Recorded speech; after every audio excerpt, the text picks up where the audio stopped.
నమస్కారం NSR news కి స్వాగతం. ముందుగా హెడ్లైన్స్ చూద్దాం. ఎల్నినో ప్రభావంతో కరువు ముప్పు, వరి వద్దు ఆరుతడి పంటలే మేలు, రైతులకు తుమ్మల నాగేశ్వరరావు పిలుపు.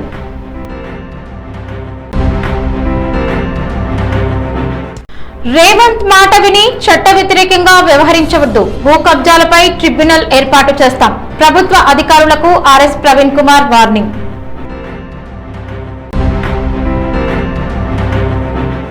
యశోద ఆసుపత్రిలో పెద్ది సుదర్శన్ రెడ్డిని పరామర్శించిన కేసీఆర్.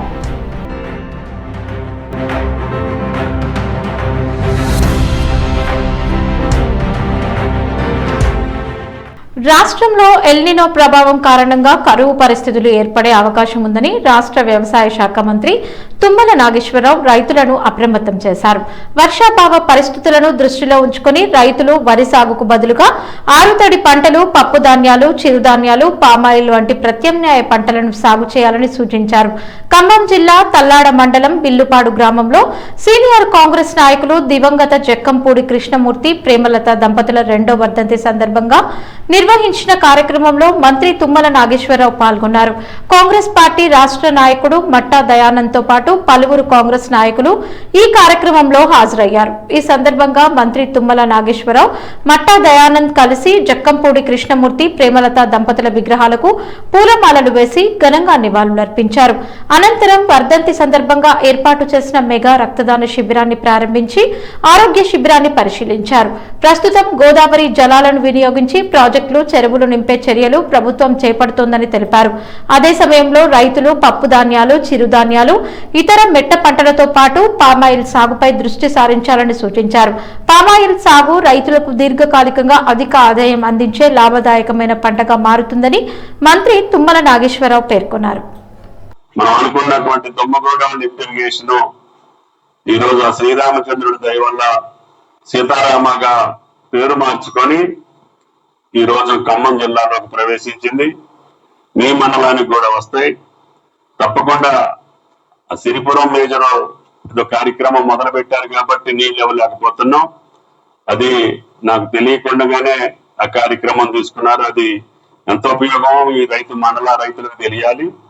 కాబట్టి ఆ మండల రైతులు ఆలోచన చేసుకుని మొదలుపెట్టిన పనైనా త్వరగా చేస్తే మీరు ఎప్పుడు అనుకుంటే అప్పుడు సిరిపురం మేజర్ తోటి పాటు పుణ్యపురం మేజర్ తోటి పాటు రామచంద్రాపురం మేజర్ కూడా నీళ్లు వదులుతానని చెప్పి కూడా మీకు ఈ సందర్భంగా మనం అయితే ప్రకృతి చాలా తీవ్రంగా ఈ ప్రపంచం మీదనే దాడి చేస్తా ఉంది. గత 150 సంవత్సరాల్లో లేనటువంటి కరువు ఈ సంవత్సరం రాబోతుంది. అది పసిఫిక్ మహాసముద్రంలో ఏర్పడినటువంటి ఉష్ణోగ్రతలు పెరిగి ప్రభుత్వ అధికారులు రాజకీయ ఒత్తిళ్లకు తలొగ్గి చట్ట వ్యతిరేకంగా వ్యవహరించవద్దని బీఆర్ఎస్ నేత ఆర్ఎస్ ప్రవీణ్ కుమార్ హెచ్చరించారు. ముఖ్యమంత్రి రేవంత్ రెడ్డి చెప్పారని చట్టాలను ఉల్లంఘించే నిర్ణయాలు తీసుకోవద్దని, ప్రభుత్వ ఉద్యోగులుగా రాజ్యాంగం చట్టాల ప్రకారమే విధులు నిర్వహించాలని ఆయన సూచించారు. భూములకు సంబంధించిన అంశాల్లో నిబంధనలు పక్కన పెట్టి తీసుకునే నిర్ణయాలు భవిష్యత్తులో తీవ్ర పరిణామాలకు దారితీస్తాయని ఆర్ఎస్ ప్రవీణ్ కుమార్ పేర్కొన్నారు.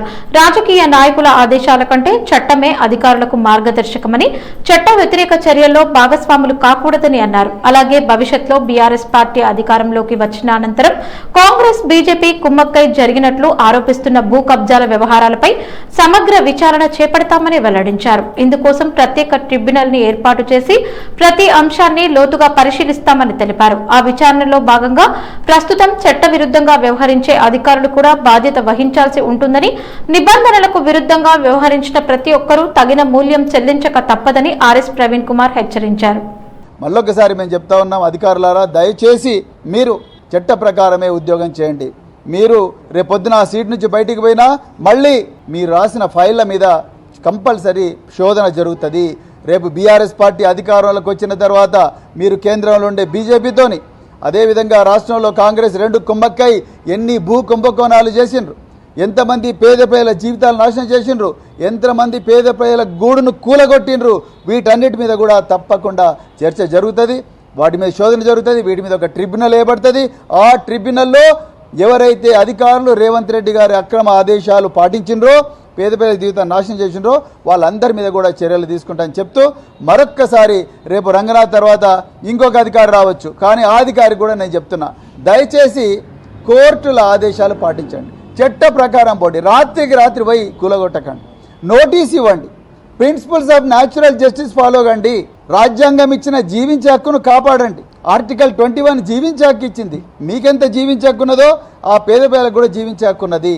అంతే తప్ప వాళ్ళని కొట్టకండి. పోలీసు వాళ్ళని తీసుకుపోయి వాళ్ళ గూడ్ల మీద లేకపోతే వాళ్ళ పుస్తకాల మీద వాళ్ళ జీవితాల మీద బుల్డోజర్ను నడిపించకండి. అదొక్కటే మేము రిక్వెస్ట్ చేస్తున్నది. మరొక్కసారి అధికారులందరూ కూడా చట్ట ప్రకారమే నడవాలని చెప్పి కోరుతూ, మరి గౌరవ హైకోర్టు ఇచ్చిన ఈ చారిత్రాత్మక తీర్పును మేము స్వాగతిస్తున్నాం. హైదరాబాద్ లోని యశోద ఆసుపత్రిలో చికిత్స పొందుతున్న మాజీ ఎమ్మెల్యే బీఆర్ఎస్ సీనియర్ నేత పెద్ది సుదర్శన్ రెడ్డిని బీఆర్ఎస్ అధ్యక్షుడు మాజీ ముఖ్యమంత్రి కల్వకుంట్ల చంద్రశేఖరరావు సోమవారం పరామర్శించారు. గుండెపోటుతో అస్వస్థతకు గురైన పెద్ది సుదర్శన్ రెడ్డి ప్రస్తుతం యశోద ఆసుపత్రిలో నిపుణుల వైద్యుల పర్యవేక్షణలో చికిత్స పొందుతున్నారు. వైద్యులు ఆయనకు అత్యాధునిక వైద్య సేవలు అందిస్తున్నారని, ప్రస్తుతం ఆయన ఆరోగ్య పరిస్థితి నిలకడగా ఉందని తెలిపారు. ఆసుపత్రికి చేరుకున్న కేసీఆర్ పెద్ది సుదర్శన్ రెడ్డికి చికిత్స అందిస్తున్న వైద్య బృందాన్ని కలిసి ఆయన ఆరోగ్య పరిస్థితిని గురించి సవివరంగా అడిగి తెలుసుకున్నారు. అందిస్తున్న చికిత్స, ఆరోగ్య పురోగతి, తీసుకుంటున్న వైద్య చర్యలపై డాక్టర్లతో చర్చించారు. అవసరమైన అత్యుత్తమ వైద్య సేవలు అందించాలని సూచించినట్లు సమాచారం. అనంతరం ఆసుపత్రిలో ఉన్న పెద్ది సుదర్శన్ రెడ్డి కుటుంబ సభ్యులను కేసీఆర్ కలిసి పరామర్శించారు. ధైర్యంగా ఉండాలని వారికి సూచిస్తూ ఆందోళన చెందాల్సిన అవసరం లేదని భరోసా ఇచ్చారు. పార్టీ తరపున పూర్తి సహకారం ఉంటుందని, ఆయన త్వరగా కోలుకుని మళ్లీ ప్రజాసేవలో పాల్గొనాలని ఆకాంక్షించారు. ఈ సందర్భంగా బీఆర్ఎస్ కి చెందిన పలువురు సీనియర్ నాయకులు కూడా ఆసుపత్రికి చేరుకుని పెద్ది సుదర్శన్ రెడ్డి ఆరోగ్య పరిస్థితిపై వైద్యులను అడిగి తెలుసుకున్నారు. ఆయన త్వరగా కోలుకోవాలని పార్టీ నాయకులు, కార్యకర్తలు, అభిమానులు ప్రార్థనలు చేస్తున్నారు. హైదరాబాద్ లోని యశోద ఆసుపత్రిలో చికిత్స పొందుతున్న బీఆర్ఎస్ మాజీ ఎమ్మెల్యే పెద్ది సుదర్శన్ రెడ్డిని రాష్ట్ర మంత్రి సీతక్క పరామర్శించారు. ఆసుపత్రికి చేరుకున్న మంత్రి ఆయనకు చికిత్స అందిస్తున్న వైద్యులను కలిసి ఆరోగ్య పరిస్థితిపై సవివరంగా ఆరా తీశారు. పెద్ది సుదర్శన్ రెడ్డికి ప్రస్తుతం అందిస్తున్న వైద్య చికిత్స, ఆరోగ్య పురోగతి, తదుపరి వైద్య విధానాల గురించి డాక్టర్లను అడిగి తెలుసుకున్నారు. ఆయన త్వరగా కోలుకునేలా అవసరమైన అన్ని అత్యాధునిక వైద్య సేవలను అందించాలని వైద్యులను మంత్రి సీతక్క కోరారు. అనంతరం ఆసుపత్రిలో ఉన్న కుటుంబ సభ్యులను కలిసి ధైర్యం చెప్పారు. ప్రభుత్వం తరపున అవసరమైన సహకారం అందుతుందని భరోసా కల్పించారు. పెద్ది సుదర్శన్ రెడ్డి పూర్తి స్థాయిలో కోలుకుని త్వరలోనే ప్రజల మధ్యకు రావాలని ఆకాంక్షిస్తూ వారి కుటుంబ సభ్యులకు ధైర్యం చెప్పారు. వరంగల్ జిల్లాలోని ప్రసిద్ధ పుణ్యక్షేత్రం భద్రకాళి దేవస్థానంలో శ్రీ శాకాంబరి నవరాత్ర మహోత్సవాలు అత్యంత వైభవంగా జరుగుతున్నాయి. ఈ వేడుకలు నేటితో 13వ రోజుకు చేరుకున్నాయి. ఆలయ ప్రాంగణం భక్తుల ఆధ్యాత్మిక ఉత్సాహంతో, అమ్మవారి నామస్మరణతో పవిత్రంగా మారిన వాతావరణాన్ని సంతరించుకుంది. ఈ పర్వదినం సందర్భంగా భద్రకాళి అమ్మవారు భక్తులకు విశేష రూపాల్లో దర్శనమిస్తున్నారు. నేటి ఉదయం అమ్మవారిని మాత్రా క్రమం రూపంలో అలంకరించి పూజలు నిర్వహించారు. సాయంత్రం వేళ అమ్మవారు సర్వమంగళాక్రమం శోభితంగా అలంకృతులై భక్తులకు దివ్య దర్శనం ఇస్తారు.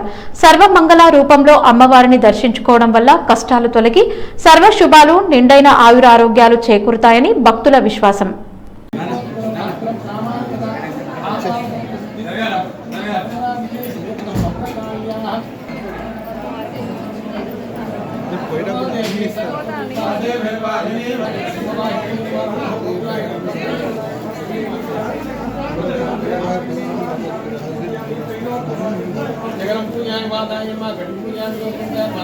సమృద్ధిగా వర్షాలు కురిసి పాడి పంటలు అభివృద్ధి చెందాలని వరుణయాగం నిర్వహిస్తున్నామని వరంగల్ ఛాంబర్ ఆఫ్ కామర్స్ అధ్యక్షులు రవీందర్ రెడ్డి అన్నారు. వరంగల్ ఏనుమాముల వ్యవసాయ మార్కెట్ యార్డులో ఛాంబర్ ఆఫ్ కామర్స్ ఆధ్వర్యంలో సమృద్ధిగా వర్షాలు కురవాలని ఋష్య శృంగారాధన సహిత పట్టాభిషేక పూర్వక వరుణ హోమం నిర్వహించారు.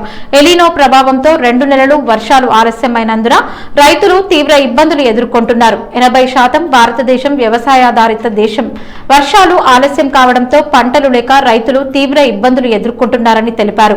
రైతులు కరువు నుండి అధిగమించాలని, రైతుల శ్రేయస్సు కోసం వరుణయాగం నిర్వహిస్తున్నామని, రైతులు బాగుంటే వ్యాపార వర్గాలతో పాటు అన్ని వర్గాల ప్రజలు బాగుంటారని, రాష్ట్ర చరిత్రలోనే ఎప్పుడూ వ్యవసాయ మార్కెట్ యార్డులలో వరుణ హోమం నిర్వహించలేదని, మొదటిసారిగా వరంగల్ ఛాంబర్ ఆఫ్ కామర్స్ ఆధ్వర్యంలో రైతుల శ్రేయస్సు కోసం ఈ హోమం నిర్వహించామని రవీందర్ రెడ్డి తెలిపారు. సెక్రటేరియట్ మీడియా పాయింట్ వద్ద మీడియాతో మాట్లాడేందుకు వచ్చిన బక్క జడ్సన్ ని పోలీసులు అడ్డుకొని అరెస్టు చేశారు. మీడియాతో తన అభిప్రాయాలను వెల్లడిస్తుండగా పోలీసులు జోక్యం చేసుకుని ఆయనను అక్కడి నుంచి అదుపులోకి తీసుకున్నారు. మీడియా పాయింట్ వద్ద కొంతసేపు ఉద్రిక్త పరిస్థితులు నెలకొన్నాయి. బక్క జడ్సన్ ని మాట్లాడనీయకుండా పోలీసులు అడ్డుకోవడంతో అక్కడ ఉన్న నాయకులు, కార్యకర్తలు అభ్యంతరం వ్యక్తం చేసినట్లు సమాచారం. అనంతరం పోలీసులు బక్క జడ్సన్ ని తమ వాహనంలో ఎక్కించి అక్కడి నుంచి పోలీస్ స్టేషన్ కి తరలించారు. అయితే ఆయనను ఏ కారణంతో అదుపులోకి తీసుకున్నారనే విషయంపై పోలీసులు అధికారికంగా ఎలాంటి ప్రకటన చేయలేదు. ఈ ఘటన సెక్రటేరియట్ పరిసరాల్లో చర్చనీయాంశంగా మారింది. సార్ ఇగో ఈ అప్రజాస్వామ్య చర్యలు పాల్పడద్దు, అర్థమైందా? మొన్న దినాన అయితే నేను చెప్పాను సార్, నేను ధర్నా చేస్తున్నానా? ఇవాళ హెల్త్ కార్డులు పనిచేస్తలేవు. నంబర్ 1 ఫీజు రీఎంబర్స్మెంట్ 7 సంవత్సరాలకే లేదు. పిల్లలు ఆగమవుతున్నారు. సార్ పర్మిషన్ ఎందుకు సార్? ఇక్కడ ఈడ పర్మిషన్ ఎందుకు? నేను ధర్నా చేస్తాను. ప్రెస్ మీట్ కి పర్మిషన్ సార్ కొత్తగా చూస్తున్నాను. ఇది కొత్త ఎవరు పర్మిషన్ ఇచ్చేది? ఎవరప్ప ఇక్కడ మీడియా పాయింట్ హెడ్ ఎవరు? ఇక్కడ ఎవరే హెడ్? ఎవరు ఇక్కడ ఇన్ఛార్జ్? ఎవరు? బ్రదర్ మీడియా పాయింట్ నేను కొత్తగా పెట్టలే. ఇక్కడ మీడియా పాయింట్ ఎవరి చేతులు లేదు. ఇది ఊరవతల వేసిండ్రు. సెక్రటరియట్ అవతల వేయలే. చెప్తున్నా, సెక్రటరియట్ అవతల వేయలేదు. ఇది అప్రజాస్వామ్యం. నేను మాట్లాడేది అవుట్ సోర్సింగ్ ఎంప్లాయీస్ గురించి, నేను మాట్లాడేది రిటైర్డ్ ఎంప్లాయీస్ గురించి. అర్థమైందా? వాళ్ళ డిఎల్ ఆ లోపల ఉన్నాయి పిఆర్సీ ఇయ్యారు, 6 డిఏలు ఇయ్యారు. దాని గురించి సార్ ఇది రియల్ చెప్తున్నా. ఇది అన్డెమోక్రటిక్. ఇది అన్డెమోక్రటిక్. ఇవాళ దామోదర్ మంత్రి వాళ్ళని గవర్నర్ దగ్గర అరెస్ట్ చేస్తే, ఇప్పుడు గవర్నర్ ఆఫీస్ కానీ అరెస్ట్ చేస్తే సార్ ఇది పూర్తిగా అప్రజాస్వామ్యం. ఇది అర్థమైందా? ఇది పూర్తిగా అన్డెమోక్రటిక్. ఇది ప్రజాస్వామ్యం లేదు తెలంగాణలో. ఒక మీడియా పాయింట్ దగ్గర ప్రెస్ కాన్ఫరెన్స్ చేస్తే అరెస్ట్ చేస్తారా సార్? ఇది ఒక మీడియా పాయింట్ కాడ ప్రెస్ కాన్ఫరెన్స్ చేసి అరెస్ట్ చేస్తారా? ఇది నేను దేని గురించి మాట్లాడుతూ? ఫీజు రీఎంబర్స్మెంట్ గురించి మాట్లాడుతున్నా, పిల్లల ఫీజు మాట్లాడుతున్నా, ఈరోజు రిటైర్డ్ ఎంప్లాయీస్ గురించి మాట్లాడుతున్నా, నిరుద్యోగుల గురించి మాట్లాడుతున్నా. ఇది ఎక్కడ చెప్పండి? ఇది ఎక్కడ ప్రజాస్వామ్యం? రేవంత్ రెడ్డి గారు ప్రజాస్వామ్యం. వార్తలు ముగించే ముందు హెడ్లైన్స్ మరోసారి. ఎల్నినో ప్రభావంతో కరువు ముప్పు, వరి వద్దు, ఆరుతడి పంటలే మేలు, రైతులకు తుమ్మల నాగేశ్వరరావు పిలుపు.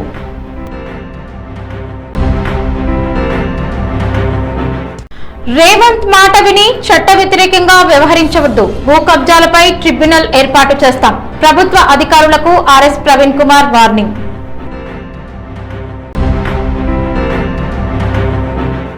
యశోద ఆసుపత్రిలో పెద్ది సుదర్శన్ రెడ్డిని పరామర్శించిన కేసీఆర్. ఈ వార్తలు ఇంతటితో సమాప్తం. నమస్కారం.